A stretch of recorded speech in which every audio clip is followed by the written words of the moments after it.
ശരിയാ. നമ്മൾ നാളിലെ പിന്നെ എന്തുവായിരുന്നു ഇരട്ടപ്പേര് പരട്ടക്കാല അതല്ലയോ? ശരിയാ മോനെ, നമ്മളങ്ങ് മറന്നുപോയി അത് പറയാൻ. അതിനകത്ത് നമ്മൾ പറഞ്ഞു നിർത്തിയിരുന്ന എന്തുവായിരുന്നു, ആ യാണിയമ്മയ്ക്കും ഉണ്ട് 2-3 ഇരട്ടപ്പേര് എന്ന് പറഞ്ഞു ഇല്ലയോ? അതെങ്ങനെ വീണയാണെന്നറിയോ? അതാണെങ്കിൽ യാണിയമ്മ 7ാം ക്ലാസ്സിൻ്റെ അവസാനം പിന്നെ ഈ എന്തുവാ വാർഷികം നടക്കുമ്പോഴേ യാണിയമ്മ തന്നെ ഒരു കഥ എഴുതി ഉണ്ടാക്കി. കുചേലൻ്റെ കഥ എഴുതി ഉണ്ടാക്കി. അപ്പം കൃഷ്ണനും കുചേലനും അതിൻ്റെ ഹെഡിങ്. അപ്പം ഞാനായിരുന്നു അതിനകത്ത് കുചേല വേഷം ഇട്ടത്. അപ്പോൾ നല്ല നാടകമൊക്കെ കഴിഞ്ഞതിന് ശേഷം പിന്നെ സ്കൂൾ അടച്ചില്ലേ, വാർഷികമൊക്കെ കഴിഞ്ഞ് പരീക്ഷയൊക്കെ കഴിഞ്ഞ് സ്കൂൾ അടച്ചു. പിന്നെ യാണിയമ്മ ഹൈസ്കൂളിൽ ചെന്നപ്പോൾ പിള്ളേരെല്ലാം കൂടെ യാണിയമ്മയെ കുചേല എന്ന് വിളിച്ച്. യാണിയമ്മയുടെ വീട്ടിൽ പോകാൻ സ്കൂളിൻ്റെ അടുത്ത് നിന്ന് 8 കിലോമീറ്റർ ഉണ്ട്. ഈ 8 കിലോമീറ്റർ വരെ എത്രയോ ആ ഒരു വർഷം ഫുള്ള് യാണിയമ്മയുടെ പുറകെ നടന്ന് യാണിയമ്മയുടെ നാട്ടിലുള്ള ആൺപിള്ളേരെന്ന് പറഞ്ഞാൽ എൻ്റെ സ്കൂളിൽ പഠിക്കുന്ന എൻ്റെ ക്ലാസ്സിൽ പഠിക്കുന്നവരെല്ലാം ഇങ്ങനെ കുചേല എന്നങ്ങ് വിളിച്ച്. ഞാനെന്തോ ചെയ്യാൻ. എനിക്ക് ഒരു ഉറ്റ സുഹൃത്തുണ്ടായിരുന്നു ലതിക. അവള് പറയും എന്തോ ചെയ്യാൻ നമുക്ക് വീഴ്ചെന്ന് പറയാനൊക്കെ പറഞ്ഞു. വീഴ്ചെന്ന് പറഞ്ഞിട്ട് അന്നത്തെ കാലത്ത് ആരും മൈൻഡ് ചെയ്തില്ല. പിന്നെ ആ 8ാം ക്ലാസ്സും കഴിഞ്ഞതിന് ശേഷം 9ാം ക്ലാസ് വന്നപ്പോൾ ഉണ്ടല്ലേ, യാണിയമ്മയ്ക്ക് വേറൊരു പേരായിരുന്നു. അതെന്താണെന്ന് വെച്ചാൽ യാണിയമ്മയുടെ ഒരു ശ്രീധരമാവനുണ്ട് ലക്നാവിലായിരുന്നു. വന്നപ്പോൾ യാണിയമ്മയ്ക്ക് 3 ഉടുപ്പ് കൊണ്ടുവന്നു.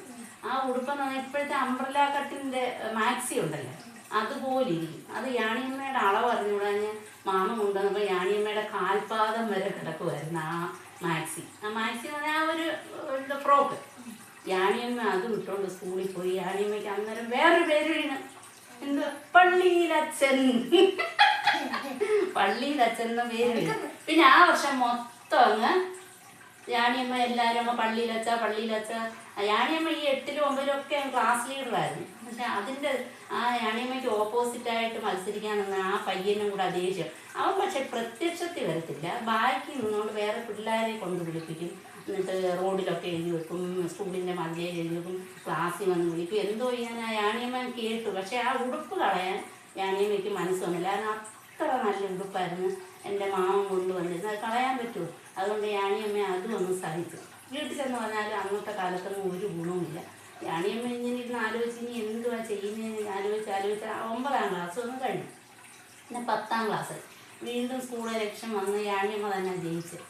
അന്നേരം ഉണ്ട് പിന്നെ ആ 10ാം ക്ലാസ്സിൻ്റെ ഏതോ ഒരു പരിപാടിക്ക് പിന്നെ അന്ന് യുവജനോത്സവം നടക്കുന്ന രാത്രിയിലുണ്ട് പരിപാടി.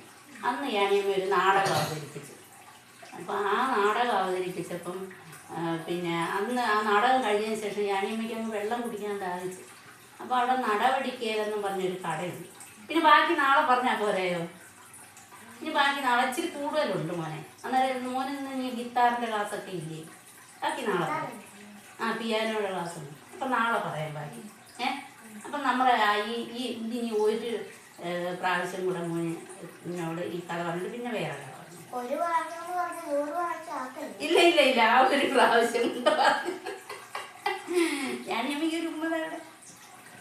അങ്ങനെ ഈ 2 ഇരട്ടപ്പേര് കഴിഞ്ഞ് 8ൽ ഇരട്ടപ്പേര് എന്തുവായിരുന്നു? കുചേലൻ.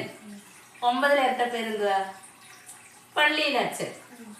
ഇനി 3ാമത് ഇരട്ടപ്പേര് വരുന്നതാ വേറെ, അതിൻ്റെ കഥയാ. ഇച്ചിരി കഥയുണ്ട്, അതുകൊണ്ടത് പിന്നെ പറ. ശരിയോ?